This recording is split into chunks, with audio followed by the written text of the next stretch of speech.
కాళేశ్వరం ప్రాజెక్టుపై justice PC Ghosh commission నివేదికను high court నిలిపివేయడం కాంగ్రెస్ ప్రభుత్వానికి చెంపపెట్టని చొప్పదండి మాజీ ఎమ్మెల్యే సుంకె రవిశంకర్ విమర్శించారు.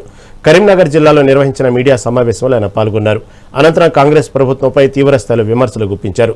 కాళేశ్వరం ప్రాజెక్టు లక్ష్యాన్ని దెబ్బతీసేందుకు రేవంత్ సర్కార్ కుట్రలు చేస్తుందని మండిపడ్డారు. ఈ కమిషన్ నివేదిక పూర్తిగా బోగస్ అని, దాన్ని చెత్తబుట్టలో వేయాల్సిందేనని దుయ్యబట్టారు. తెలంగాణ రాష్ట్రానికి గుండెకాయ లాంటి కాళేశ్వరంపై ఇప్పటికైనా అసత్యాలు ప్రచారం చేయడం మానుకోవాలని రేవంత్ ప్రభుత్వానికి హితవు పలికారు.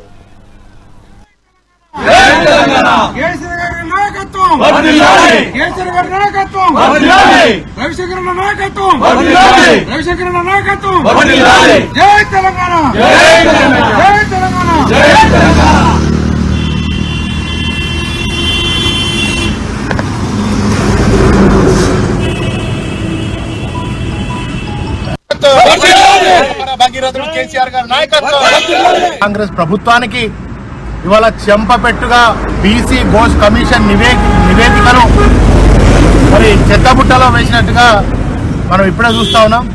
నిజంగా చాలా సంతోషకరం. ఇవాళ కేసీఆర్ గారి మీద అనేకమైనటువంటి అసత్యపు ఆరోపణలు, నిందలు వేయాలని, కాళేశ్వరం ప్రాజెక్టు యొక్క ప్రతిష్టను దెబ్బతీసే విధంగా రేవంత్ రెడ్డి సర్కార్తో పాటుగా ఆయన చుట్టూ ఉండేటువంటి మంత్రులు, ఎమ్మెల్యేలందరూ కూడా అవగాహన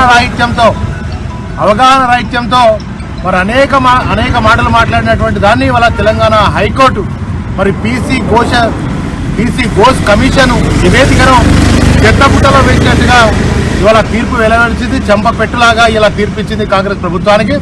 ఇప్పటికైనా నిజాలేందో, తెలంగాణ రాష్ట్రం రాకముందు ఈ తెలంగాణ రాష్ట్రంలో మరి ఆకలి చావులు, ఆత్మహత్యలు, రైతన్నలు ఉండే సాగునీరు లేక వలసలు పోయి బతికినటువంటి పరిస్థితి ఉండే. మరి సాగు నోట్లకు పోయి తెలంగాణ రాష్ట్రం తెచ్చిన తెలంగాణ రాష్ట్రంలో ఒక అద్భుతమైనటువంటి ప్రాజెక్టు, కాళేశ్వరం ప్రాజెక్టును నిర్మాణం చేస్తే ప్రపంచమంతా మెచ్చుకుంటే మరి కాళేశ్వరం ప్రాజెక్టులో ఒక చిన్న పిల్లర్ కుంగితే దాన్ని మరి అసత్యాలు, అబద్ధాలన్నీ చెప్పి దాన్ని రిపేర్ చేతగానటువంటి ఒక దద్దమ్మ ప్రభుత్వం, అసమర్థ ప్రభుత్వం ఇలా తెలంగాణ రాష్ట్రంలో ఉంది.